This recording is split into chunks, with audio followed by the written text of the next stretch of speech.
Good morning, Waypoint. My name is Luis Osorio. We are so glad that you have tuned in here this morning.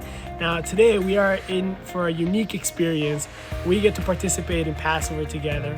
Now, before we do that, you're probably wondering, where are we? This does not look like Waypoint. Well, guess what? Even bigger treat. We get to take Passover at Blair's house, which is going to be awesome. Now, next week, we got to make sure that you tune in because we're starting a brand new series, Pandemic. We're going to take a look at what it looks like finding hope when fear is contagious. Now, let's go see if Blair's home. You guys ready? Let's go check it out.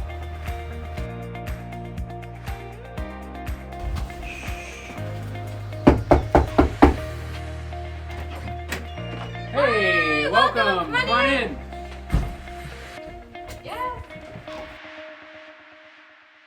Welcome, Waypoint. I'm glad you're here this morning. We've got a special morning planned for you. We have done this over the years at Waypoint, the last 2 years. We're planning to do it again this year as a tradition thing that we've done. And we realized, man, maybe we could do this in our home. We're planning to do a Passover meal with you.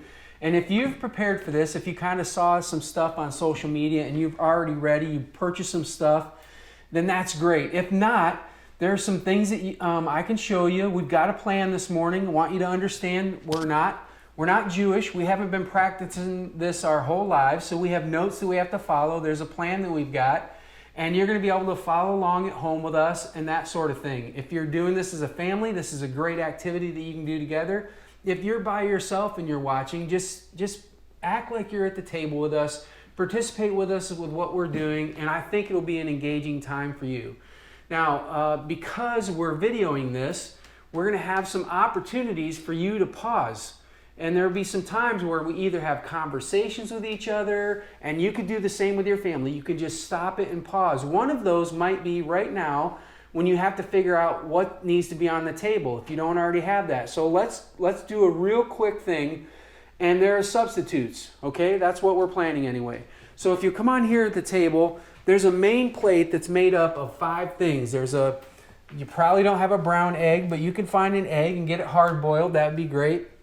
Something that works as a bone. It's a shank bone. We don't have that either, but we have something that looks like a bone. There's a mixture that normally is made with a lot of different ingredients. We just chopped up apples. Maybe you can chop up some apples and have something that's a little sweeter that's there. Something that's sour or bitter. You could use onions. This is horseradish.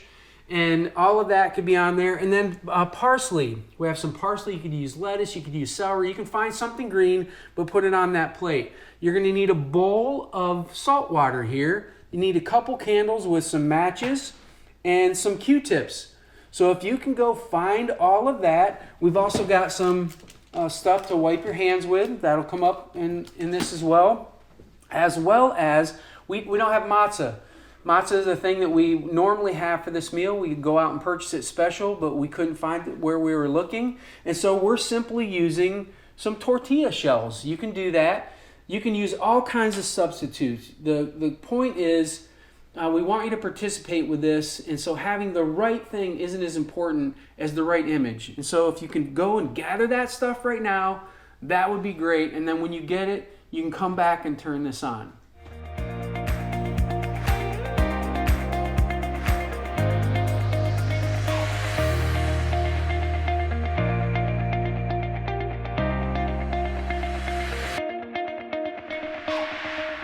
I hope you gathered all that stuff. I already forgot the juice, but hopefully you saw that sitting in the pitcher. There's 4 cups of juice. You have an empty glass. You're going to pour these into the glasses of everybody, so you might need to get that as well. I know it's disappointing to be apart during this time, but there's a chance for us to be apart and together, and so we're going to do this kind of as a family style. We've got people here who are joining in, and I want to introduce you to them, or maybe let them introduce themselves. They're just going to say hi to you, and then we're going to get started. But this is who we've got doing this, and I hope you'll just join us this morning as we go. Just first and last name? Why not? All right, I'm Luis Osorio. I'm Sarah Tanner. Zion Carlstrom. Tracy Carlstrom. Yes, Tracy will be helping me with this. And the question you may be asking is, why? Why are we spending so much time doing this? And I think the purpose behind it is embedded in some history. And so let's get some background on the whole Passover meal in the first place. This is a 3,500-year-old tradition that's been going on for a really long time. You may be wondering why we're doing this. I think the answers to that are found in the history. And so I want to just take you back a little bit. 3,500 years ago, this started. It started when Moses walked into Pharaoh and said, I want you to set God's people free.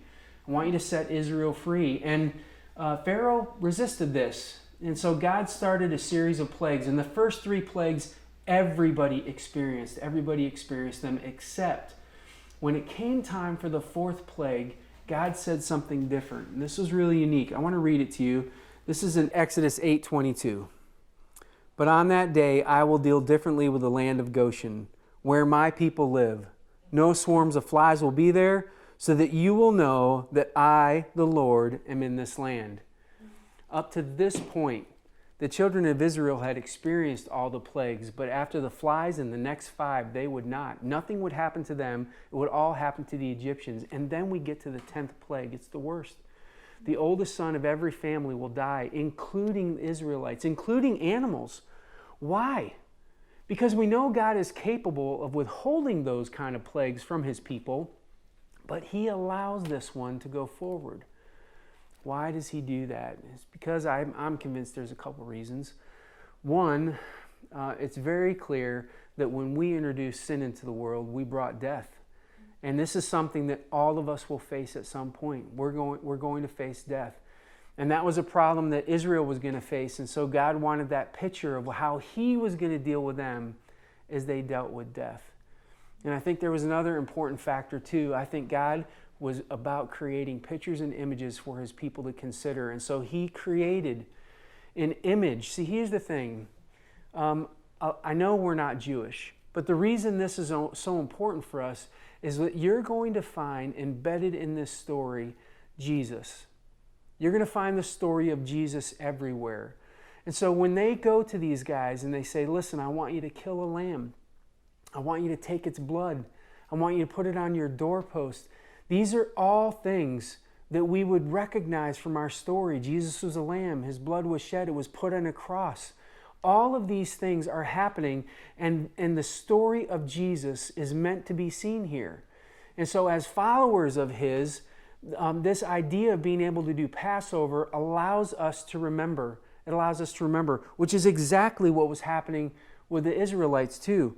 They went through all of this, and at the end of it, I want you to read what God said. He says, this is in verse 14 of Exodus chapter 12. This is a day that you are to commemorate, for the generations to come shall celebrate it as a festival to the Lord, a lasting ordinance. This is something that they were supposed to remember.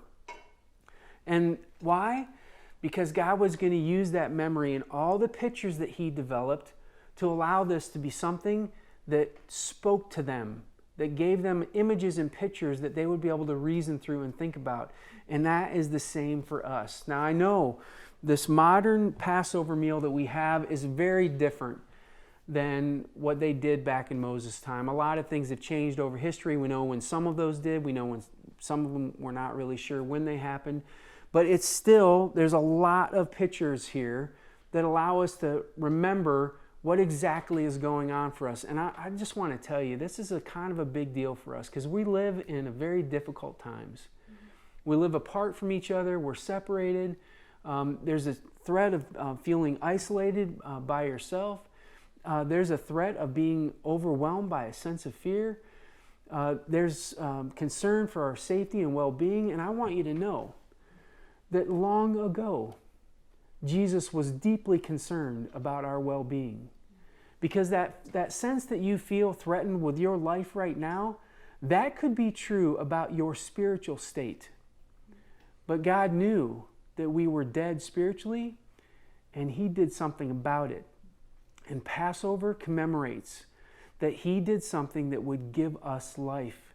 That if we would trust him, if we would follow him, if we would be connected with him, that we would have this freedom from slavery, freedom from sin that's pictured here.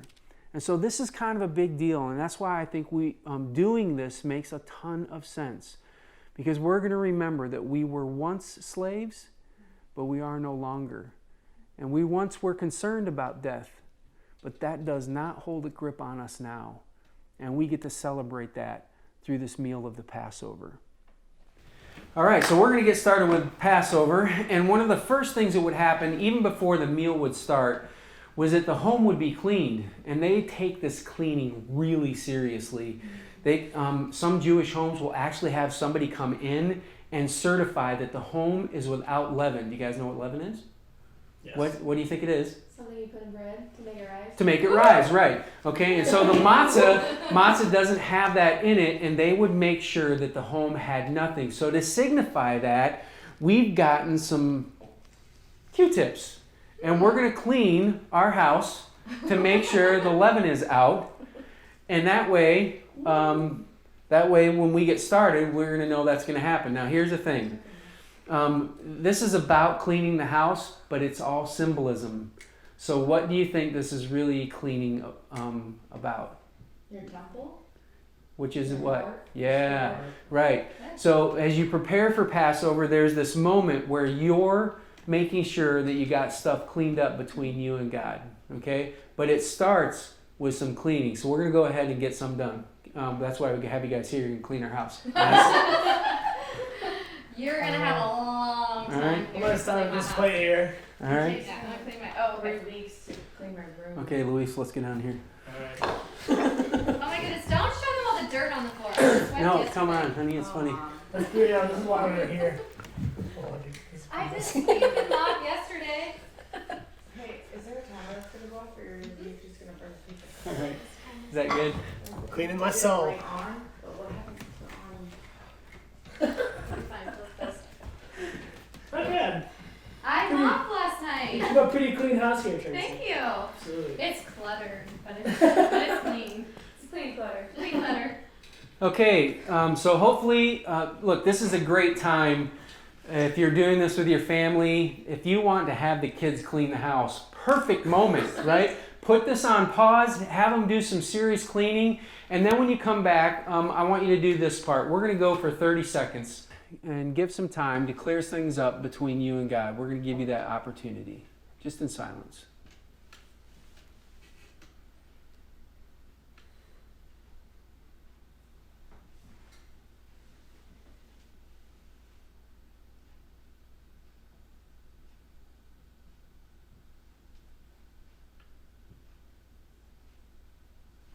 Okay, great. After the house is officially clean, there's no leaven, there's no sin in the house. The Passover meal could start, and it starts with a woman. Yes. So one woman would rise at the table, and then she would find the matches on the table, and then she would look for the 2 candles. So we have a candle here and a candle here, and she would light those candles. So I'm going to go ahead and give it a whirl. Don't set your house on fire. We're just going to check it out. We've got a good light there. Thank you. Ooh, first Perfect. Awesome. Okay. So the matches will be put away. Just gonna set that back there. Okay. All right. So once the candle is lit, then the woman would stay standing, and then all the women at the table would recite a prayer. So the 3 of us ladies and any female at your table would then say this prayer, and it should be up on the screen for you. So ready? All right. Blessed are you, Lord our God, King of the universe, who has sanctified us with his commandments and commanded us that we may kindle the holiday lights. So why does a woman start the meal this way? So the lady's coming in, she's going to start lighting things, and then she's going to talk about this prayer, this blessing over this, the King of the universe. So let's go back and think about pictures and images. So we have Mary, who gave birth to Jesus, who was the light of the world. So Mary brought the light of the world into this place that we call home. And she was willing to be used as a servant of God in order to allow Jesus to come through her. And we're also going to look back at what Simeon said when Jesus was introduced to him in the temple. In Luke 2:32, he said that Jesus was a light for revelation to the Gentiles and the glory of your people, Israel. So Passover starts with a woman bringing the light. God points to both our freedom and the role of Mary's willingness to be a servant of the true light, and they both point back to Jesus. After the meal has been lit, the candles are lit now, a guy would stand and he would take the first cup. So find a guy in your place who can do that, or if you're alone, you can just have me be that guy in your place. That's cool. And they would bless this cup. And there was a certain blessing that they would say over it. I'm going to read it directly. It says, "Blessed are you, Lord our God, King of the universe, who creates the fruit of the vine." Now these cups all have different names. This one is Kadosh. And it stands for, and again, I might have just butchered that. I understand that, but I'm going to try to get close. And it stood for the idea that Israel was just saved from slavery. And so what would happen is the guy would then take and he would distribute this to everybody at the table. So everybody would get a little bit of this. Hopefully you can do that at home as well. And then all guys would recite the prayer that we're about to put on the screen. Okay, so you're going to say this together. "Blessed are you, Lord our God, King of the universe, who has kept us in life, sustained us, and enabled us to reach this season." And when that would happen, then the table would take this cup and drink together in an attitude of thanksgiving.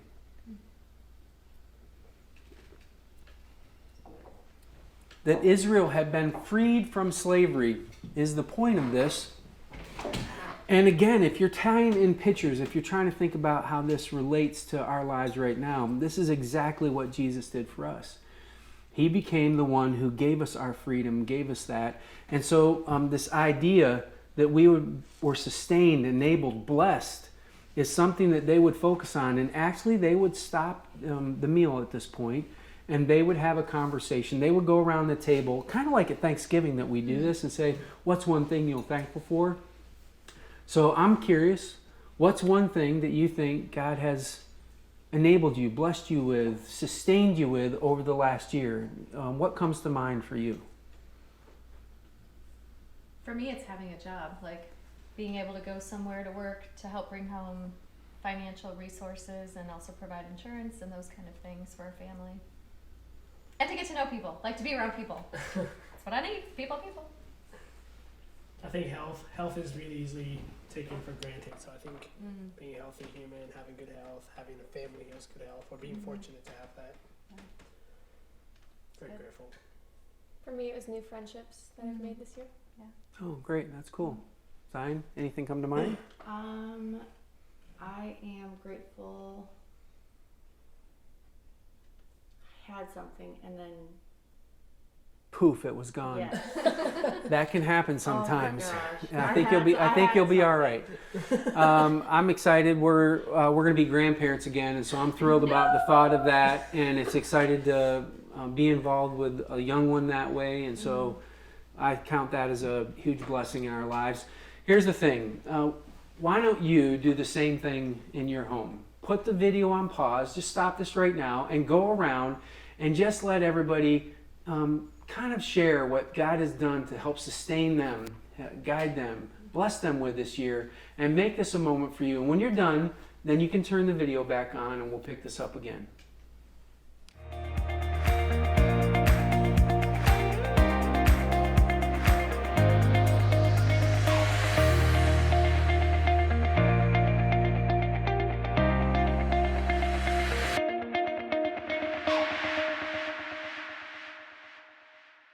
Well, we're so glad that you came back. Thanks for taking that time to find out what's going on in your heart with God. It's a really important place to start, so we're glad you honored that. So next, we're going to reach for the wet wipes, and we are hoping if you don't have wet wipes that you have napkins, but please don't use your toilet paper because that is pure gold around here. So don't do it. All right, so we're going to pass one out to everybody. So Zion, go ahead and take one. All right. So we're going to cheat here because normally your hands would be washed in a basin of water that would flow over top of it, but we're just highlighting the fact that we're washing our hands. May I please have one? Oh, thank you.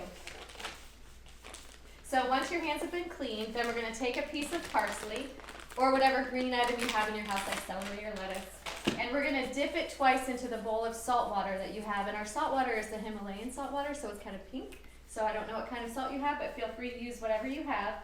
And the green is called the carpus by the Jewish people. So we're just going to each take a piece of parsley. And the green actually stands for life. And the salt water that we're dipping it in stands for tears. So a slave's life, if you think about it, was very hard. It was full of a lot of pain and dirt and hardship. And so when you're trapped by slavery, life is drowned in tears and dirt. But washing your hands actually is a sign of freedom, because they weren't able to do that all the time. But taking the time to wash and clean your hands was a sign of freedom at that time. And then the dipping is to remember that there's new life. Here, for you. So we remember that we are cleansed and we are free because of Jesus washing our hearts. And we have new life in Jesus, but it also came at a cost of his tears because of death. So we dip twice, and then we eat the new parsley, eat the new life. Now the next part of this happens generally with the youngest person at the table. It's sometimes played as a game with families who do this, but there's a really serious element to it. So Zion, I'm going to have you find the middle part of the matza. This isn't matza. We've got instead tortilla shell, but I want you to kind of rip that in half. And then I want you to take that half and hide it off to the side. Now, the half that she just hid off to the side is called the afikomen, and it's going to come into play later on. You're going to see this be part of the ceremony, but initially it just gets hid around the house, and it's something that they do that's playful. Now, there's a really deep meaning in the second one being broken like that, and we're going to get to it. A lot of people have just looked at that as tradition, but I think it speaks directly of the story of Jesus being in this. So we'll pick that up a little bit later. So now the time has come to tell the story of the Passover. So there are 4 key questions that are asked, and then they're answered as we tell the story of the Passover. So someone would recite this following script, but because it's not a traditional Passover, we'd like everyone at home to actually read this, what's on the screen. So we're all going to read this together. All right, 1, 2, go. There arose in Egypt a Pharaoh who knew not of the good deeds that Joseph had done for that country. Thus he enslaved the Jews and made their lives harsh through servitude and humiliation. This is the basis for the Passover holiday, which we commemorate with these different rituals today. Now the youngest person would ask a set of specific questions at the table of the Passover meal. So the youngest will repeat what's on the screen with Zion. But first I'm going to ask the question, why is this night different than any other night? On all other nights we eat either bread or matzah. On this night, why only matzah? On all other nights we eat herbs or vegetables of any kind. On this night, why bitter herbs? On all other nights we do not dip even once. On this night, why do we dip twice? On all other nights we eat our meals in any manner. On this night, why do we sit around the table together in a reclining position? Now we know we're not in a reclining position, right? But the reason that comes up is that the first Passover meal had specific instructions, and one of the instructions they had was that they had to eat in haste. They were actually told to tuck their garment in their belt and to be ready to go. And so the idea that you would be in leisure, that you would lay down, was something a slave didn't do in the first place. But it also said, hey, when you're free, you live life differently. And so freedom was about them experiencing and living life in a different way. And I just want to suggest that this is another picture where I think Jesus comes into place, where being connected to him brings you into freedom that causes you to experience and live life in a different way. And so all of these pictures are embedded within this story that we're doing right now. So we're going to start saying something, reciting together. And you'll see it on your screen. Are you ready? Okay. All right. We were slaves to Pharaoh in Egypt, and God brought us out with a strong hand and an outstretched arm.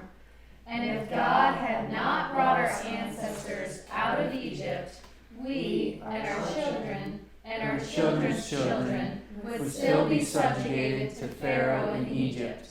Even if we are old and wise and learned in Torah, we would still be commanded to tell the story of Exodus from Egypt.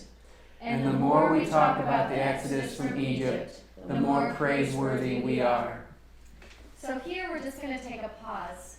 We would like this section to actually be more personal, and the words we recited will actually be rephrased in a different way, just for you. And I would like you to all close your eyes and just be silent. I was a slave, held by sin. God rescued me with a strong hand and an outstretched arm. If God had not brought me out of sin, me, my children, and my children's children would have no hope. We would all be owned by sin.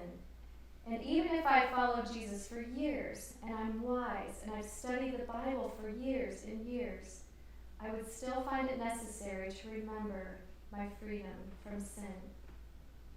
And the more I talk about the freedom I have, the more filled with praise I would be. Open your eyes. The story of the Passover tells us about our freedom and God's great, great grace. This week they would then go on, continuing to talk about the story of the Passover after this recitation. And it would go on for some time. They would talk about the details. They would talk about crossing the Red Sea. They would talk about how God led them in a pillar of fire and a cloud. They would talk about how they left Egypt with wealth because God had given them Egyptians' riches out on the way when they were going out. They would bask in their freedom. They would interact and play off of each other, both the kids and the adults. We can't do all of those today, but we found a really, really cool part of the story that would be told, and we want to actually share it with you. Yeah, so part of the story is told by everybody. That's why we had that one recitation that everybody did. But then there would be other people who would try to answer the questions that Zion asked earlier as part of telling the story. And so one of those questions in that was, why do we dip twice? And that question, you might have thought, well, I dipped my parsley twice. Is that what that's about? No, that's not what that's about. There's actually another part on this plate that we're going to dip in the salt as well. And here's what's weird. A lot of different iterations of this take place. So some people dip different things. We're going to dip the egg and the parsley. And we'll get to the egg eventually. Some people dip this chorizo. They put that on the matzah and dip that in the salt. But we're not going to do that. And the question is, why do you dip twice? And the dip twice would be a story that gets told by somebody at the table who would look at the kids and remind them that the story of slavery started with the first dip.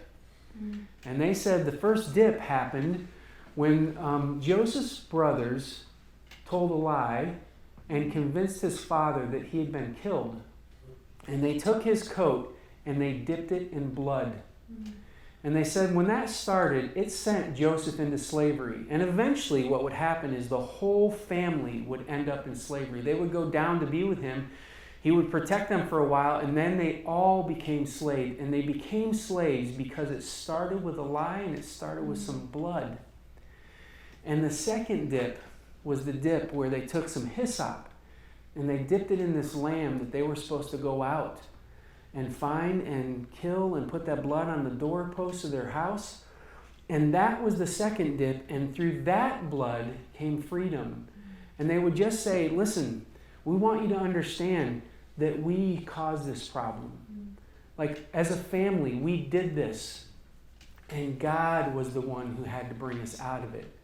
And so they talk about these two dippings of blood that mark the story. And I love it. I think it's beautiful because do you see the parallels?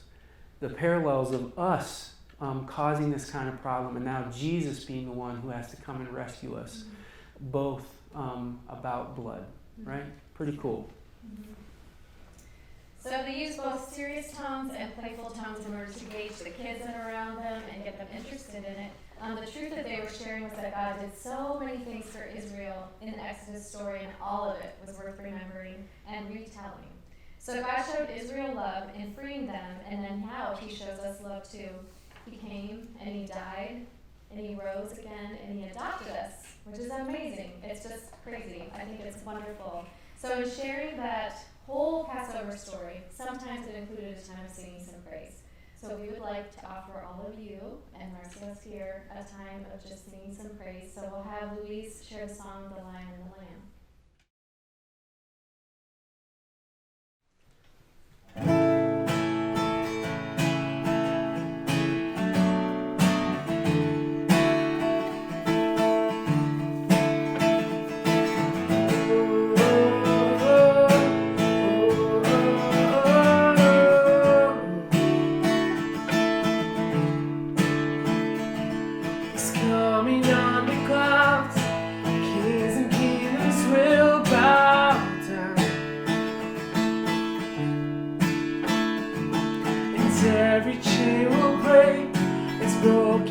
hearts declare His praise. For who can stop the Lord Almighty? Our God is the Lion is Judah. He's roaring with power and fighting our battles. And every knee will bow before Him. Our God is the Lamb that was slain for the sins of the world. His blood breaks the chain. Every knee will bow before the Lion and the Lamb. And every knee will bow before Him.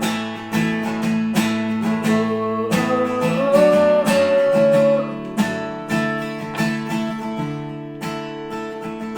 So open up the gates, make way before the King of Kings. Our God who comes to save is here to set the captives free. For who can stop the Lord Almighty? Our God is the Lion is Judah. He's roaring with power and fighting our battles. And every knee will bow before Him. Our God is the Lamb that was slain for the sins of the world. His blood breaks the chains. And every knee will bow before the Lion and the Lamb. And every knee will bow before Him.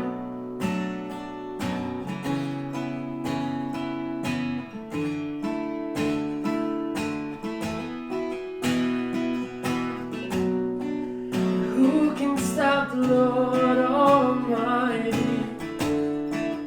Who can stop the Lord Almighty? And who can stop the Lord Almighty?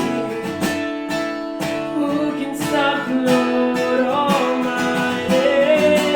Who can stop the Lord Almighty? And who can stop the Lord? Our God is the Lion is Judah. He's roaring with power and fighting our battles. And every knee will bow before Him. Our God is the Lamb that was slain for the sins of this world. His blood breaks the chains. And every knee will bow before the Lion and the Lamb. Oh, every knee will bow before Him.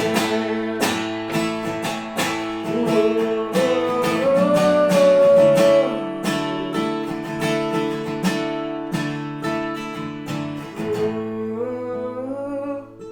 oh, oh, oh, oh.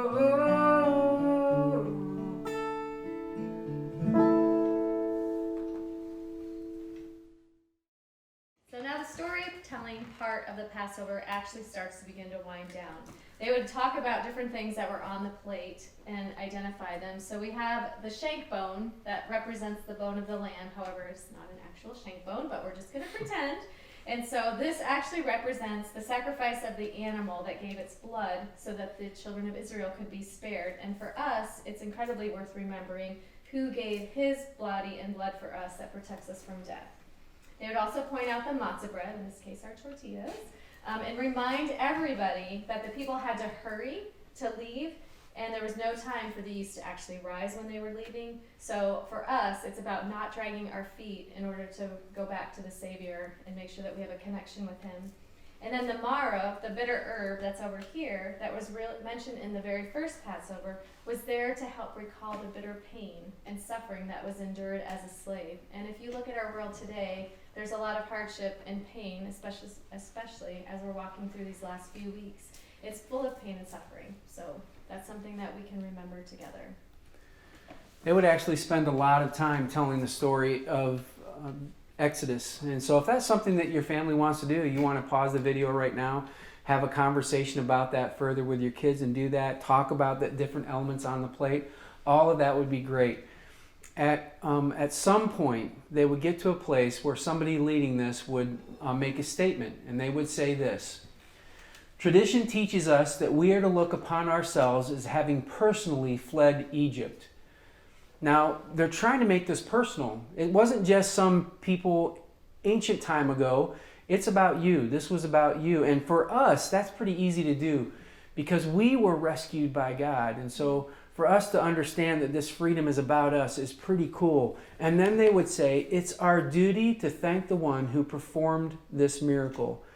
And they would express different thankfulness for the elements that were on the plate. They would have these conversations. This meal would sometimes take 3 or 4 hours as a family. So they're talking a lot about the history, a lot about what these things meant to people and what and how important they were. Now, before all of that thankfulness would take place, they would do another cup. This is the place where a second cup would be taken. And in this cup, before it could be taken, was also a prayer was said. But this time, everybody said the prayer. So we're going to do that together. We'll put this up on the screen. You can do this along with us. We'll repeat this prayer together. Here we go. Blessed are you, Lord our God, King of the universe, who creates the fruit of the vine. And this second cup was to recall all the things that God did to bring about their freedom. So the plagues, the cloud and the fire, getting them across the Red Sea, you name it, that would be recalled, and they would have conversations about that as well. And so all the things that God had done, and then they would take and they would have this cup together.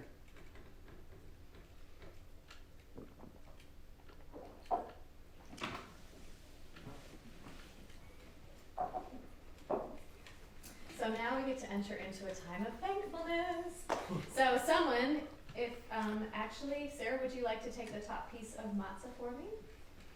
And before breaking it, we're all going to pray together. And we're going to see it up on the screen, and we'll all repeat it. Ready?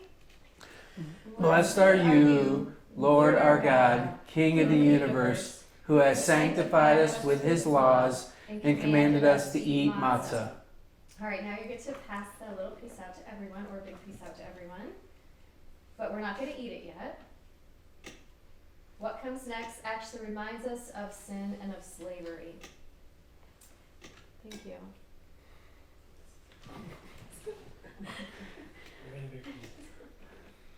Perfect. You're doing great. You don't want to eat all that? All right, then we're going to talk about the blessing that's going over the bitter herb that we'll eat, and we're going to say that together. Blessed are you, Lord our God, King of the universe, who has sanctified us with his laws and commanded us to eat bitter herbs. Now, this is going to take a little bit of courage. I'd like you to take some of the bitter herb and put it on your matzah bread, okay?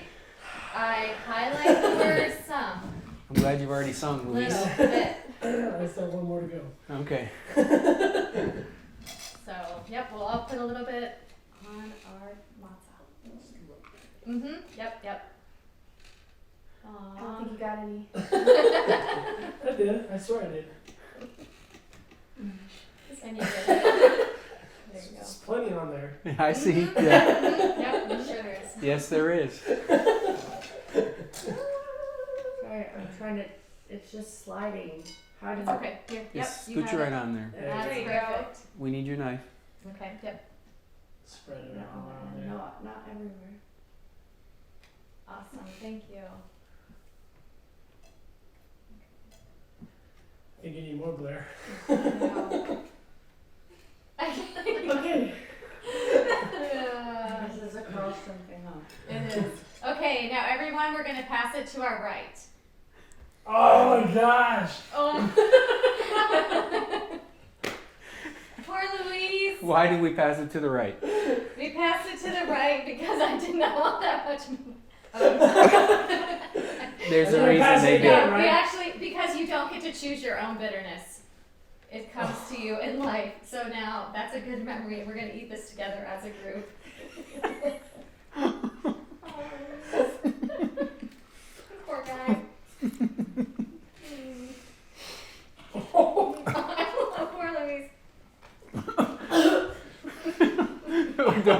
anymore. You're going to do something crazy. Oh. Okay. I think if you just asked Luis, that's bitter. If you had an onion, you'd probably not having as strong of a reaction, but this stuff is bitter. It's meant to clear out the pipes. And they would say, listen, that's slavery. That's sin. But don't worry, there's relief on the way. And they would get out the bottom piece of the matzah. So there's 3 matzahs in here. Sarah, do you want to grab that bottom piece of matzah? And you're gonna tear that apart and share that with everybody too. And you're gonna hand that out. And this time, you're gonna take and put some of those apples on the piece of matzah. This is the cheriso. And that stood for the concrete, the mortar that they were actually making in slavery. And you might say, well, why is this something that they would celebrate? Well, the idea is that bitterness of slavery could turn to something sweet when God got involved. And so you've taken the bitterness that you didn't get to choose, and now you get to put on this little thing that's a little sweeter, and you're going to get to eat that and remember that even though you were in slavery, what God was bringing you out of, because of Him, it could turn sweet. So why don't we go ahead and do that, and that way you can fix your palate, right? Aw. It went away. Like, Oh, did it? yeah. Okay, Did yours not go away? good. I can still taste it. Yeah. I can still taste Yeah, it. go ahead and grab that knife. I can definitely still smell it.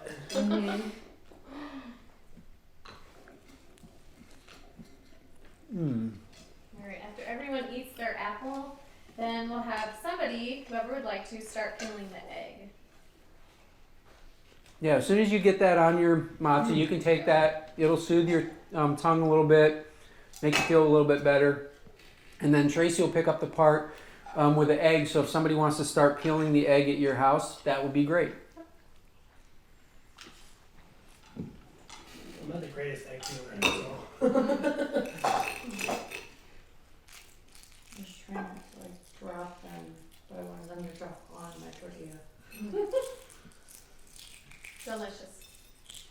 There you go. Wow, that was a really good peel. Alright, so the egg actually came on the plate about 70 AD. It didn't start at the very beginning. Does anyone know what significant date in history that was about? Or what happened then? That Temple. was when Rome destroyed the temple. Yep. So this was their sacred place to make sacrifices, and it was destroyed. So the brown egg stood for a burnt offering, and it was the color. That's why we have the brown egg. Now that egg gets divided between everyone, and this is the second item that's actually dipped in the salt water. It's an expression of sadness because they can no longer sacrifice, and it's also about the second dipping of the blood. Now, maybe early Jewish Christians talked about how it was an opportunity that they no longer had to sacrifice on the altar. They had Jesus. And they didn't have to actually be upset about losing that place to sacrifice. And still part of Passover today. So today, Blair's already divided up the egg. We're going to dip it in salt and eat away because we are thankful that we actually don't have to sacrifice anymore today. Okay. So everybody gets to take an egg.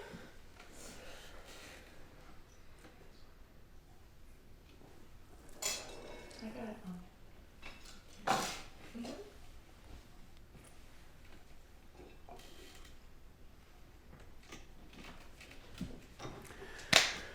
Now it's at this point of this meal, there would actually be a big meal. There would be probably a roast of some sort, a lamb, all kinds of trimmings and fixings. It would be a pretty big celebration. We have pizza. Perfect. Perfect. Now I know this might be morning where you're at right now, but pizza works as a celebratory meal at any time of the day. So we're going to have some pizza here for a little bit, and then we're going to come back because we're hungry right now, okay? So if you want to find something to chew on, that's great. If not, then you can come back here in just a second and keep watching. All right, here we go.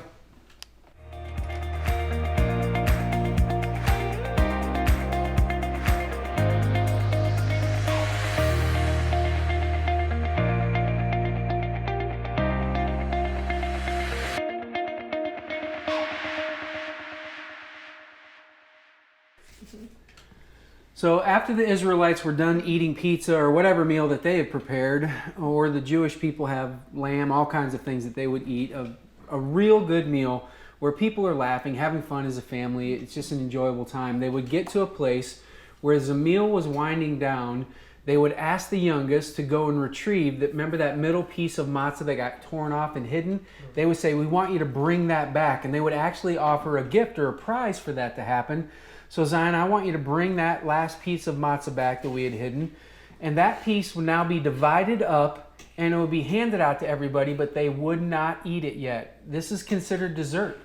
So this is a part that would be handed out by everybody to be consumed at this point. I hope you guys are starting to get the imagery of all of this. How many pieces of matzah were there? 3, right? The middle matzah was broken. Starting to see the picture there? It went away for a little while and then it came back, and it's considered dessert. And they would not take this alone. They would take this with the third cup. So I don't know if you're kind of putting this together or not, but it's starting to feel a little bit like communion, right? Yep. And which represents we had 3 matzah, the Father, the Son, the Holy Spirit. And the Son in the middle has been torn, broken, and now has been passed out to everybody, and the third cup would be taken. So we're going to do the third cup, and we're going to pass this one out right now. All right, there you go. Whoa.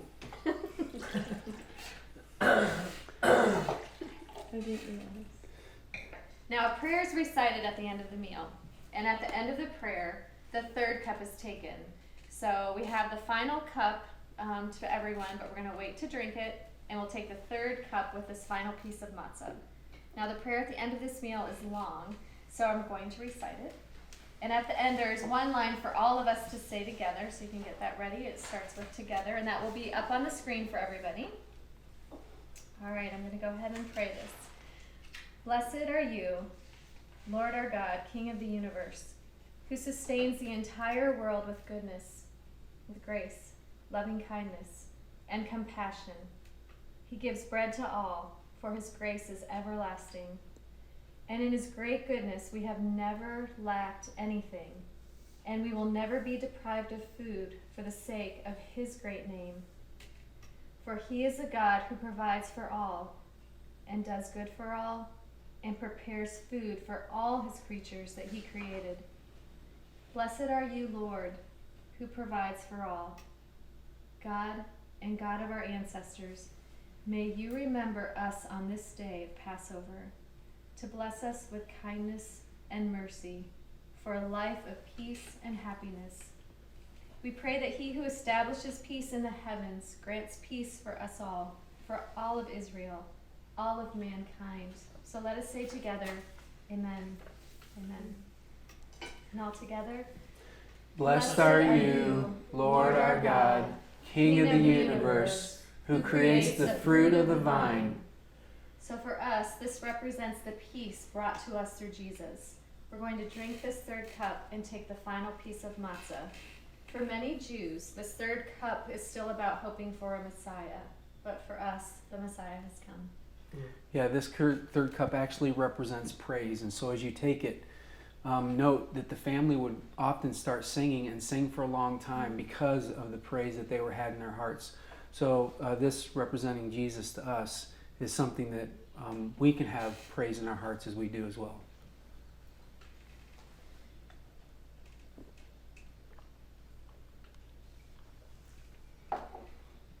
So after taking the third cup, we're going to just focus our time on that last cup, the fourth cup. It's called Elijah's cup.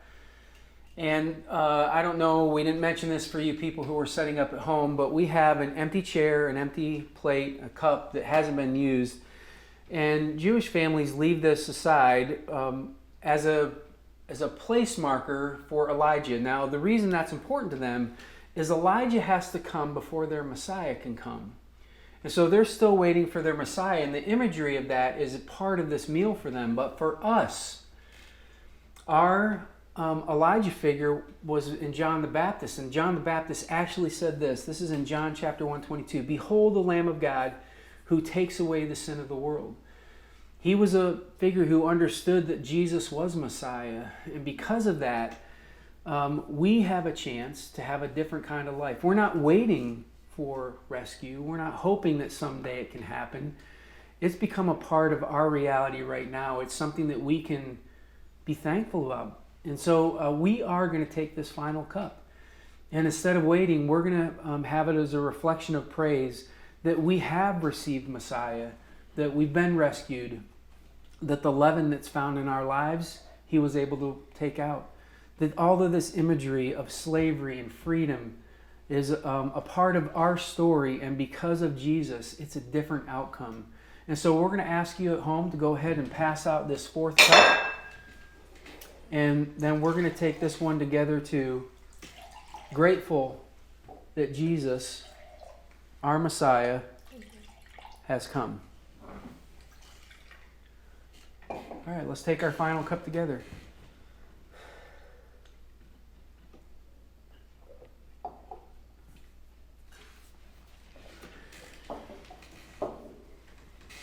Well, thank you.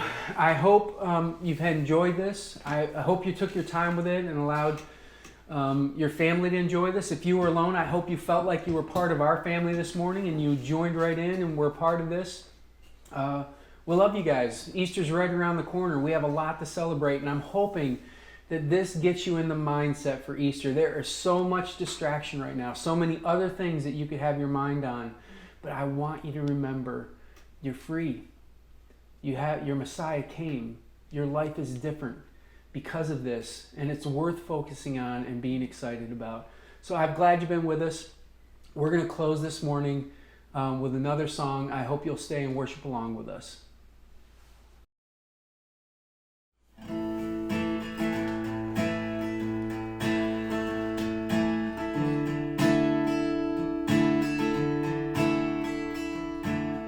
Who breaks the power of sin and darkness, whose love is mighty and so much stronger, the King of glory, the King above all kings,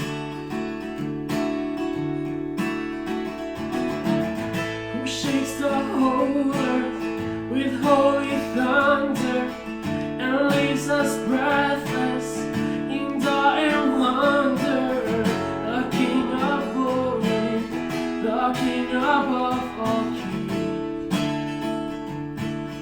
This is amazing grace. This is unfailing love, that you would take my place, that you would bear my cross. You laid down your life,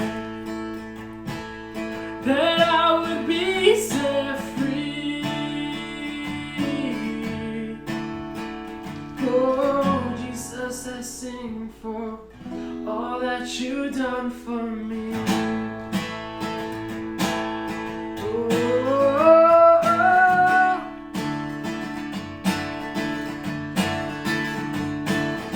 Who brings our chaos back into order?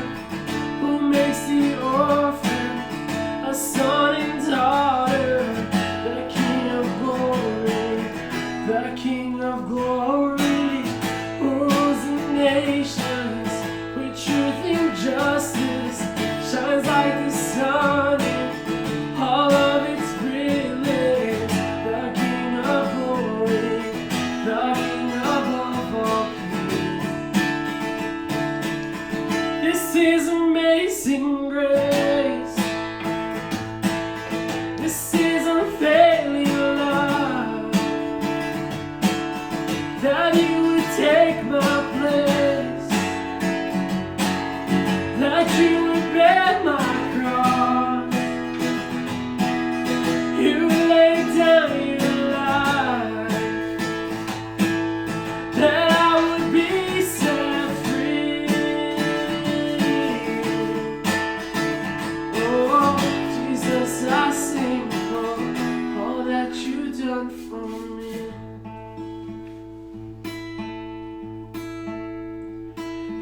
Worthy is the Lamb who was slain. Worthy is the King who conquered the grave. Worthy is the Lamb who was slain.